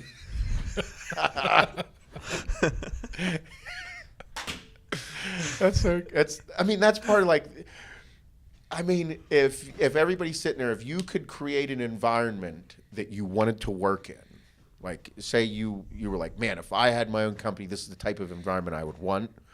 Like, this is what we created. Like, this is where I would want to work. Like, where you just get to show off and work as hard as you can and show off your skills, and then, like, you're in a great environment. Because everybody has to work. You have to work to make money. You're not going to run away from the work. It's impossible to get away from it. Like, let me do as little as possible to get paid as much as possible. Yeah, that sounds like a really bad fucking plan, bud. You should work as hard as possible, and you will make as much as possible from it. That's a thing. It's a true statement. Very true. And then on top of that, we have a great HR department, watches over everything. Me. Do a good job. I'm in charge of HR. I'd like to speak to your human resources manager. I don't think you do. Why? That's him. That guy right there. Yeah, he's on YouTube. The guy that has no pants on right now. Yeah. That's your HR guy. I go talk to him. The guy with no pants with boots on. Yeah, that's him. He's going to probably tell you to go fuck yourself. That's a good thing. It's a good thing. If he doesn't talk to you, that's a bad thing.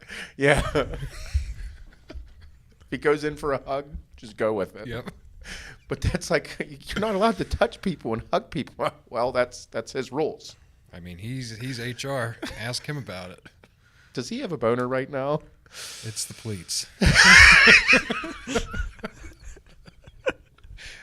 But he has no pants on. Listen, just shut the fuck up. We're fine over here, okay? That's how it would go. That's exactly how it would go. I've seen it go that way. It does. Mm-hmm. Oh, God damn it. Yeah. Yeah, if you don't say or do anything worse than what you would, you're fine. Perfectly fine. If anything, you might get questioned a little bit. Yeah, they like, might hey, not are you like you. enjoying your time cool? here? What's the problem? The fuck? Oh, and it's so fast paced around here, and it's so intense that there needs to be those outlets. Mm-hmm. Like it's way too that's that. Going back to that, life is so fucking intense that if you don't have those outlets and those fun those moments, bro, like it's gonna be a rough fucking go in life for you. You know what I mean? Yeah. Like, bro, this fucking place right now, what is occurring in this office, in our company, all the spots, is so fucking intense, it's insane. Yeah. Like, it's super stressful. The past month, as it's just like, holy fuck. It was more intense than the holidays. The past month has made Black Friday look like a fucking walk in the park. Mm-hmm. And Black Friday was absolutely fucking mayhem. Like, what's occurring is insane. So, yeah, you gotta have outlets. You gotta have fun and bust balls. Mm-hmm. Do not take anything I say to you personally, but take everything I say work-wise, super personal. Yeah. From a work standpoint, do your fucking job better than I could even do it, even if I knew everything you did. Mm-hmm. Do it better than me. You do a job better than I would personally, I'm going to make fun of you constantly. Yeah. Because that means I really like you. Yep. Keep doing a good job. we have pretty bad names for everybody too. Yeah. Nothing too bad. A couple. There's a couple that are bad. We're not going to mention them on here either. But they're funny as fuck. Yep. And they seem to like love it. Yeah, Shane loves it. They embrace them all. We don't call you anything real derogatory, though, Shane. No, No, nothing bad. People get upset whenever, there'll be days whenever, how's it feel being a piece of shit? People are like, my God, you have no idea how much, you have, in this environment, you have to be able to say those things because there's going to be times throughout the day whenever there's going to be an opportune moment. It's like, there it is. I'm getting them right now. Here it comes. Mm-hmm. Shane has those moments. I take advantage of those. Yeah, you have to. Yeah, you have to. Like every morning, Pat tells Jay to go fuck himself. Yeah. Every single morning. Yep. They have offices right next to each other, and Jay's usually quiet, headphones on, keeps to himself, editing, making sure every picture, photograph, fucking video looks great, and Pat, being the fucking pappy of the group, tells Jay to go fuck himself every day. And finally, after I think it was maybe about 8 weeks, 2 months. Yeah, it was a good 2 months. 2 months of every day telling him to go fuck himself. He finally got one back. Yeah. Yeah. And then Pat goes, "You better watch your fucking mouth." Yeah. Yeah. He almost backhanded him the other day in here. You missed out Friday. Show almost backhand him. But the whole purpose is his whole goal was to get Jay to finally say, "Go fuck yourself." Yep. Get it to say it back. Say it, damn it. Stop being a pussy and tell me to go fuck myself. And we talk about it. He's super proud of Jay. Then Pat made him run the meeting on Friday. That was funny. Yep. Yeah. That was for that. It was. Yeah. Oh. Man, Riot. Good times. Oh, man. No, I love it. I couldn't imagine anything else. No. Because the days whenever shit does hit the fan, it's super intense and everybody feels it and gets right to work. Mm-hmm. And then once the issues are taken care of and everything's on point, it's back to making fun of you. Mm-hmm. Yeah. Yeah, like that end of the day, like it's done, or the next morning, everything's complete. You're like, whew. Yeah. Because in those intense times, there's those moments whenever we're like on the phone with Logan, and like shipping's fucking mayhem. Trucks in, trucks out, fucking 30 pallets coming in, fucking 25 pallets going out, like super intense. Like last week, and like in those intense moments, like you got to throw something at him just to get a laugh out of him, make fun of him. Yeah, that's great. It's important. It is, because I like to laugh. For as intense as things are, you got to be able to smile and be like, I can't wait to fucking... Like, John waits for those moments. The second he sees you, he's 6'4" fucking black guy hugging you from behind. It's a little awkward. It's a little awkward. It feels right, though. Some days it does. Like, I needed it.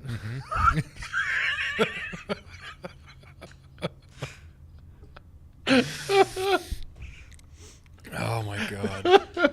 Is that what I think it is, John? No, it's definitely my phone. Your phone's in the middle of your pants, huh? I got big pockets. Oh, fuck. It's great. I love it. Oh, good times today. Yeah, that was fun. Shane, do you have any questions for us? I have one question. All right. Yeah. Well, we will make sure that let everybody know the HWMF Transformation Challenge is underway. Today is the first day. We also have ICEEs from Axe and Sledge being released this week in 2 different flavors, blue raspberry and cherry, and 2 different products, Ignition Switch, which is our stimulant pre-workout, along with the Grind, which is our everyday product, amino acids and hydration. They're fucking phenomenal. Delicious. Releasing tomorrow night, Tuesday at 8 p.m. Eastern Standard Time. Also, everybody, we are a company that is community-based. We love our communities. Make sure that you guys are supporting your community as well. There are a ton of local stores that carry Axe and Sledge. They have ICEEs, and if they don't, tell them to fucking call and get the ICEEs in. Make sure that you're supporting all your local stores. If ever we sell out online of any product with Axe and Sledge, and you typically buy from us, make sure that you go find a store local to you. Go to our store locator on axeandsledge.com. You'll click on store locator, type in your zip code, and it will bring you up to the closest store near you. Go support those stores, put some foot traffic in there. Go say hi, tell them we sent them in. Maybe tell one of the people in there how good their shoes look. Don't tell them to go fuck themselves. You'll get thrown out. Yeah. We're asking where the ICEEs are. But please make sure that you're supporting all your local stores. Very important at times like this, because the stores that made it through the pandemic and all that, I will say that, it was difficult. We know a lot of places around here struggled. A lot of places did shut down. So if there is still a store that is open right now, they persevered and definitely ate quite a few shit sandwiches along the way. So please make sure that you guys support them as well. Thank you. Shane, let's go with a question. I've actually 2 questions. So the first one was more of a fan-based one. It's with the, you guys touched on it a little bit earlier, but how do you adapt like family around your mindset, like the hard-working motherfucking mindset, Like everything's intense, and how do you get your significant others and your families to kind of adapt to around you, because it is not everyone's on that level. So I'll say it in a couple different ways, because I have a couple different personalities. Number one, I am who I am. I live on intensity. I thrive on the fucking shit. So you either get on my fucking level or you get the fuck out of my way. That's literally how I think. With my kids, same thing. I don't force my kids to do a goddamn thing. I don't force my kids to do gymnastics. I don't force my kids to really do anything. I tell them what they should be doing. You're going to be involved in something. I don't care if my kids aren't fucking good at sports. You better be good at something. You're going to try everything, and until something clicks. I don't care if I got to go to 7 different places. You're going to just experience them. And then whenever one clicks for you, that's the one you stick with. See how it makes you feel. Do it for a long period of time and see what happens to you. Experiencing life. Schoolwork, very important. Do I like school? No, I think it's fucking stupid at some points. I think they should change it. Do I have better ideas? A couple, maybe. But doing the schoolwork is very important, because you are doing the work. Sit there, do the work, See how you feel, and even if you aren't good at it, I don't care, but if you half-ass one fucking thing, I will beat the shit out of you. And I literally will beat the fuck out of my kid if they half-ass anything. Why? Because that means you're not giving all you got. And I'm intense. Yes, maybe that's a bad way of parenting. I don't really give a fuck what anybody thinks because it's my house and I am the way I am and I am accomplishing the things I accomplish because of how I was raised. My parents didn't let me half-ass too many fucking things, and the things that they did let me half-ass, I did fuck up and become a little bit of a degenerate from. So, when it comes to how I think that they need to adapt into an intense environment, motherfucker, life is intense.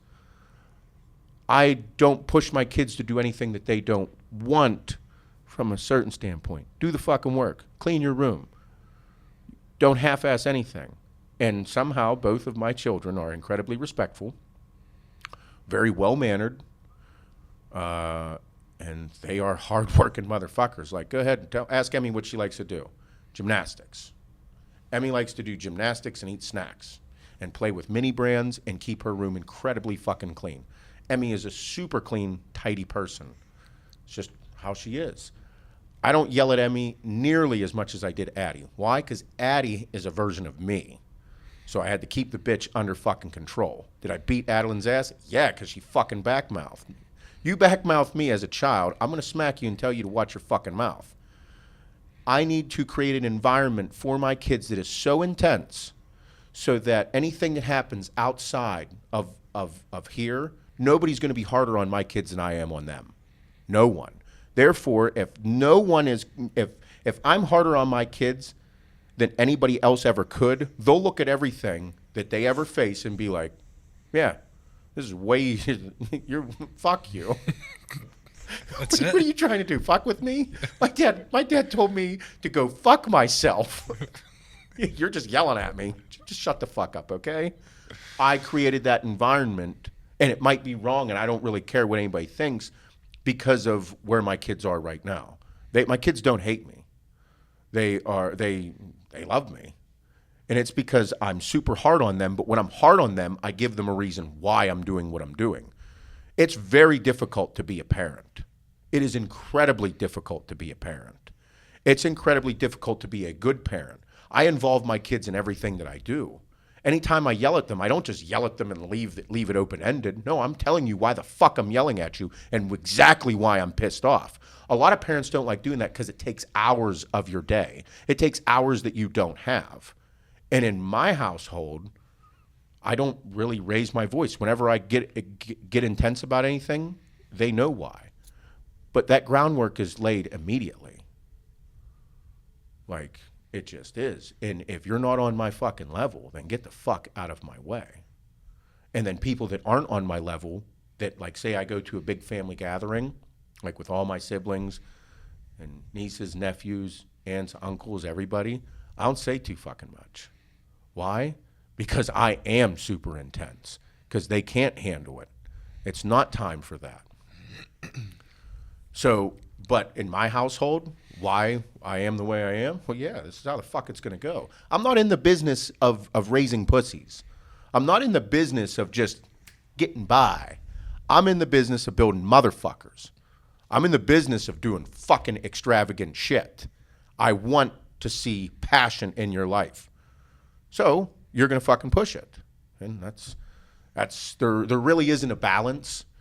You know what I mean? I don't think there is. It's somehow, I'm not an asshole. I know I'm being aggressive right now, but it's something I feel very strongly about because whenever I see Adeline, I'll use Adeline as an example. Within life, the nature versus nurture question comes into play. Well, the nurturing that goes on inside my house is super intense. So if I don't think I'm going to get an intense personality out of it, I'd be a fucking moron. No, I push Adeline because I found at a young age Adeline was going to be a very independent, intense person. You just saw the personality. So I played off of that. I said, okay, I'm going to push you. I'm going to drive you a little harder. I'm going to be super intense on you at times, and I'm going to see what happens. I'm going to have to see how far I can push things. Because as a parent, you want your kids to do something more extravagant than you. So, and I think Adeline is capable of doing some really intense things because the kid is way fucking smarter than I am. She has a side of her that's a little scary because she keeps super to herself and then just like to a level that I don't see many kids things that she does. So I'm like, okay, there's something there. So at the same time, I also have to make sure that I am instilling the good qualities along with the intense qualities. Good qualities meaning well-mannered, very polite, considerate of other people's feelings about situations, but also being able to look at somebody and say, I understand how you feel, but I don't give a fuck because it has to do with her success in life. Those are things that you have to teach these kids. And what do? Most important thing, you lead by example. Lead by example. You say you're going to do something, you fucking do it. I'm not a liar. Don't make me look like a liar. If I say I'm going to beat your ass if you fucking do it, and then you do it, I'm beating your fucking ass. That's a tough thing to do as a parent. Because otherwise, at a young age, that's that shit at a young age that they'll catch on to. So, my sweet little Emmy, if I tell Emmy not to do something, and I say, Emmy, you do that again, you backtalk, or you act like that again in public, I'm beating your ass. What the fuck does timeout do? Look at the generation of timeout kids now. They're a bunch of fucking degenerates. So, Emmy does it, and I have to look at my fucking sweet little 7-year-old, the nicest kid on the fucking planet, loves everything about gymnastics and snacks, who does not want to hurt a fly on a person's head. I have to go beat that kid's ass. Beat her ass. Because if I don't beat her ass, she's going to be like, I could do that again. And anybody that says, no, that's not how it works, you're full of shit because now we have a society of little fucking assholes that didn't get their asses beat. I got my ass beat. I didn't fuck with my dad. After I got my fucking ass beat by my dad as a 16-year-old, I'm like, not as tough as I thought I was. My dad's still way fucking tougher than me. I gained respect. So, same thing. Now, because I also say, don't lie, cheat, or steal. You're going to lie, cheat, or steal one day in your life. You're going to do all three, and you're going to fucking regret every single one of them. So, don't do it. You lie to me, we got a fucking problem, because I won't lie to you. So, in my household, I don't lie to my kids. They ask me a question, I'm going to tell them the fucking truth about life, not about Santa Claus. Go fuck yourselves. But those are qualities in my house. That's how the fuck it rolls. That's exactly how it goes. And is it wrong? I don't know. It's the environment in which they grow up in. You know, you have to play on your child's personalities. Like Adeline's way different than Emmy. Very different. They also were raised in different environments. Adeline was my previous life with my ex-wife. Emmy has, since she's been 3, has been with Hannah and I. It's a very different fucking environment with Hannah and I compared to my ex-wife and I. Very different environment. So, and there's not really a balance. Like, why do you think Adeline looks like she does and acts like she does? The kid has fucking 100% in every single class. Told me the other day that she thinks she should be in 8th grade. And I'm like, yeah, actually, you probably should be. Because whenever you look at 7th grade and you think it's stupid, and your teachers, Adeline's 100%. Oh, great. I don't know what the fuck I'm doing talking to you then. Maybe you should challenge a goddamn kid. So then I have to find outside influences on how to challenge Adeline. And the way I look at it is real life scenarios. Because in all reality, school's just this much in life. You know, you got to learn it and you got to do it, but it's not like there's more profound things happening outside of school living than there is inside of school at times. Mm-hmm. So, but, and in the same regard, if you think with school, you got to make sure they do it. Why? Because in life, you're going to have to do a lot of things you don't want to fucking do, and at times, you just fucking do them and shut the fuck up. And yes, I say that to Adeline. I don't want to do school. You know what? You don't have to today. Fuck did you just say? You don't want to do school? And a parent says, well, you don't have to go today. How about you shut the fuck up and go to school? How's that sound? Okay, cupcake? Do the fucking work. I don't want to fucking hear anything. Because what does my kids see me do every day? My kids see me go to work every day and come home late every day. Work. So they know I do the work. They know they have the things that they have in their life. Why? Because dad works a lot. So you want something in life, you got to work.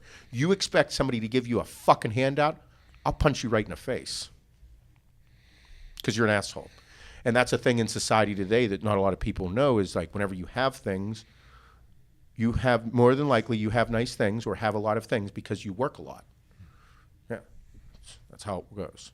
So in my house, I don't fucking adapt or calm down for anything. It's a fucking intense work environment.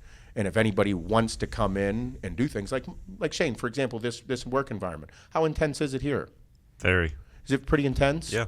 So at that point, do you think that if we lowered the intensity for your feelings, things would be better? No. No. Do you think that over the past 2 years, you've become a better version of yourself from the intensity? Yep. So do you think that if we applied that to other people, the same outcome would occur? Yeah. And if that person bucked the system at any point in time, do you think they should stick around? No. That's how it goes. Because you're going to be able to run this company one day. Right? Mm-hmm. That's pretty much a goal in your head. It has to be at this point. Yep. Figure that out? Yep. So why the fuck should we take any precautions towards your feelings? Because at the end of the day, it's not about your feelings.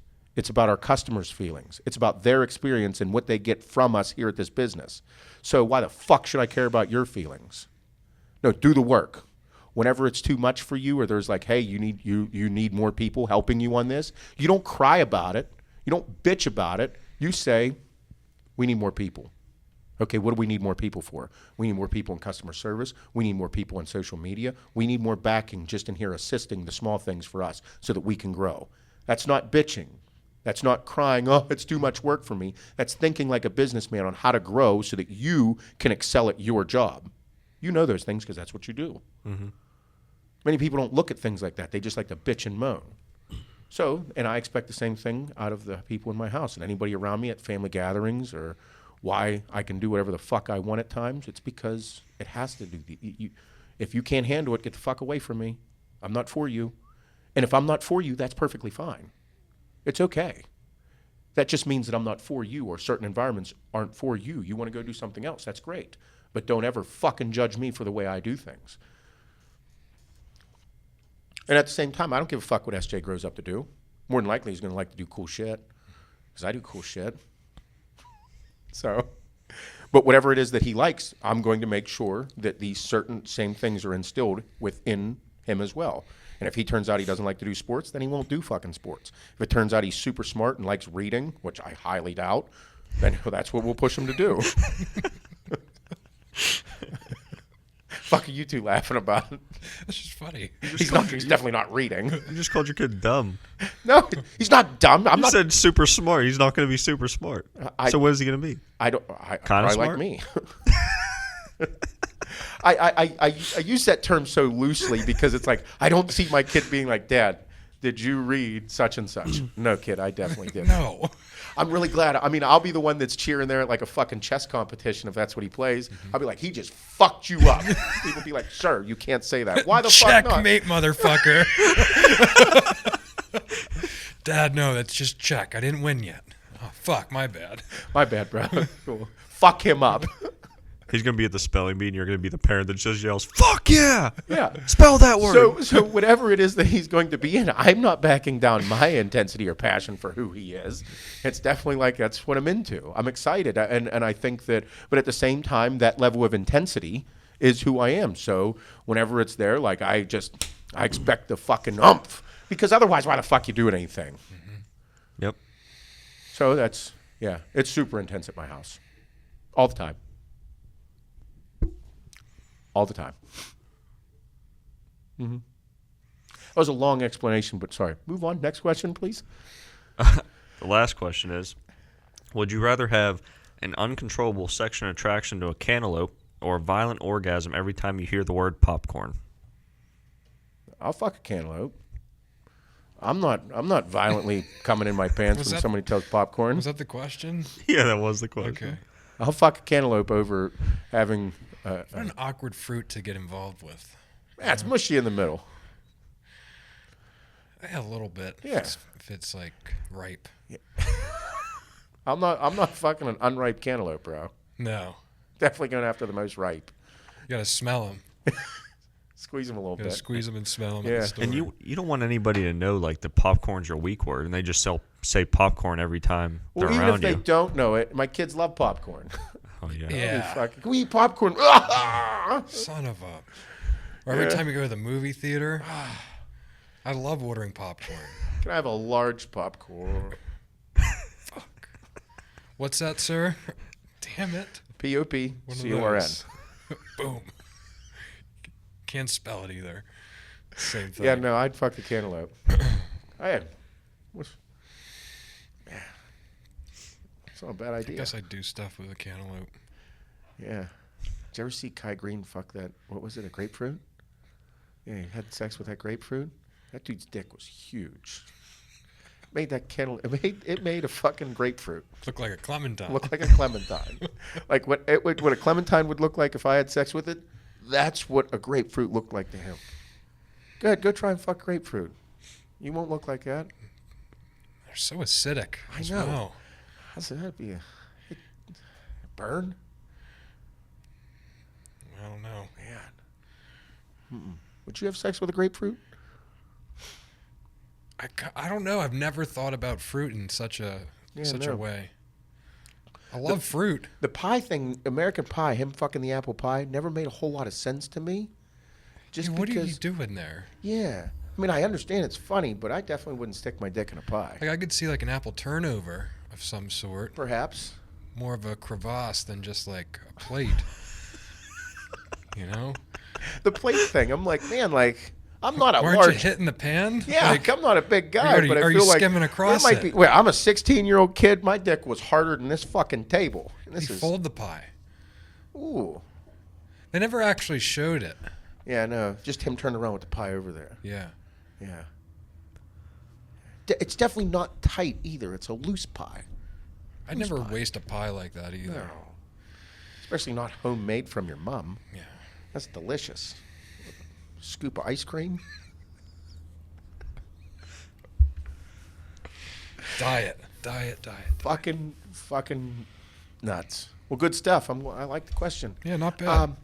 I'll ask to end it back to Matthew McConaughey. If you could be one character that he was through his entire illustrious career, and that's who you would play and be like him, since we were on that kick earlier, which character would you be? Which Matthew McConaughey character would the role that you would play? Which one would you get immersed in and be? Because he played so many.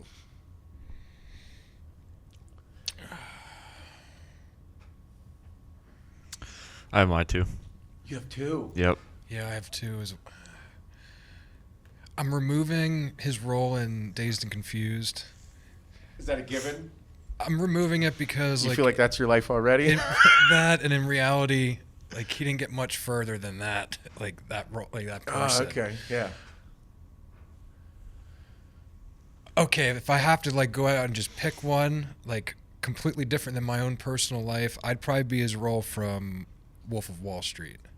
Oh man, Yeah, just That's funny. fucking savage, fucking psychopath. he was a psychopath Yep. in that role. Yeah. he was for sure. But like his level of success and that fucking mentality and doing cocaine during lunch. Yeah, and, lunch, little bump at lunch. Yep, could get them numbers up. Those are rookie numbers. No, I'd probably there. I don't know.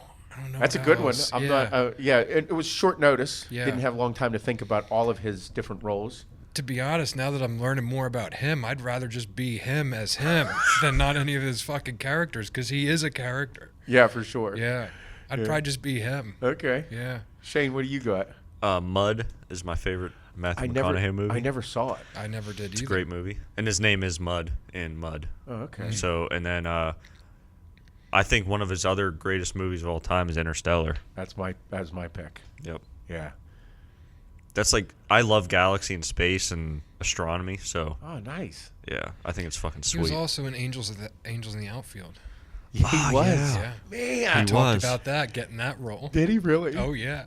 Get out of here. So he's like, yeah, he's like, why would I want to get paid $50,000 to play baseball in Oakland for 6 months? Like that was his mentality with taking the role. I think he was offered $50,000, and he's like, all I have to do is play baseball in Oakland while filming this for 6 months. So he's like, fuck yeah, I want the role. And he walked in. I forget what he said. He's like, I had a pair of blue jeans on, a white tee, and an American flag hat. And I walked in. He's like, the sun was behind me. He said the whole fucking casting crew there looked at him. They're like, you got the part. Get out of here. Yeah, he didn't say shit. I don't think he had to say much of anything in that movie either. He did. Most of his stories, though, going and getting casted, has to do with like what he wore to the casting. Man, this dude's head works in a different world. Yeah. Yep. Oh, it's so. It out helped there. him being tall, fucking tan skin, long hair, handsome. That He's played a not big real role. tall, actually. What is he? 5'10"? Yeah, probably 5'10". Yeah. It's taller than me. He's 5'11" and 3/4. Almost 6 foot. So he's like you. Yep, we're kind of the same, almost the same weight. person. We might be the same person. Yeah. Pretty close. I think he'd like talking to me and stuff.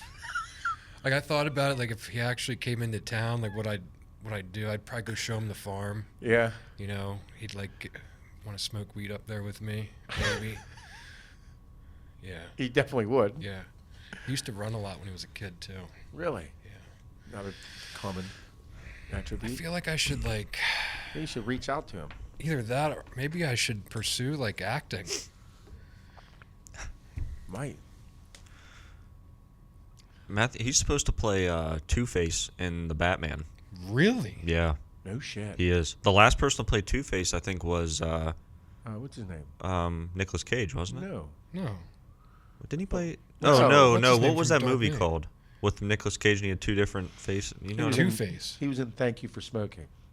Aaron something. Face Off Face Off. with John was- Travolta. Yeah, so I was Great thinking of that. fucking What are movie. you talking about? We're talking. Oh, why are we talking? I thought he about- was Two-Face. Oh no, that was Just what's Face his name? Off. Tommy Yeah. Lee Jones played Two-Face. And then Yeah. what's his name did in The Dark Knight? I don't know Harvey that. Dent. Yeah. Oh, yeah, he did. Remember? Who was that guy? He Starts did. with an A, I thought. Aaron Eckhart. Yeah. Man, you're pretty good at referencing Look at you. actors and athletes. I used to watch a ton of movies. Yeah. Big movie buff. Well, good day, everybody. Had lots of fun. Good Hope you day. did as well. Good day. day. Good day, everyone. Rise up lights. Rise up lights. I said that to Kim this weekend. What are you, fucking Australian? Yeah. Razor blades. Say, what is it? Rise up lights. Say rise up lights. And it's super fast and it sounds like razor blades with an Australian accent. Rise up lights. You're welcome. That was funny. I can't remember who taught us that. Who was that? I think it was Swole, wasn't it? No. No, I think it was my kid. Because whenever we told him, he's like, you guys are fucking idiots. It's awesome. I love our Australian brethren.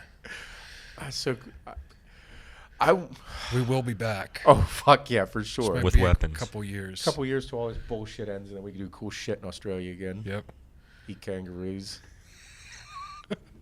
Fucking man. Bye, everybody. See ya.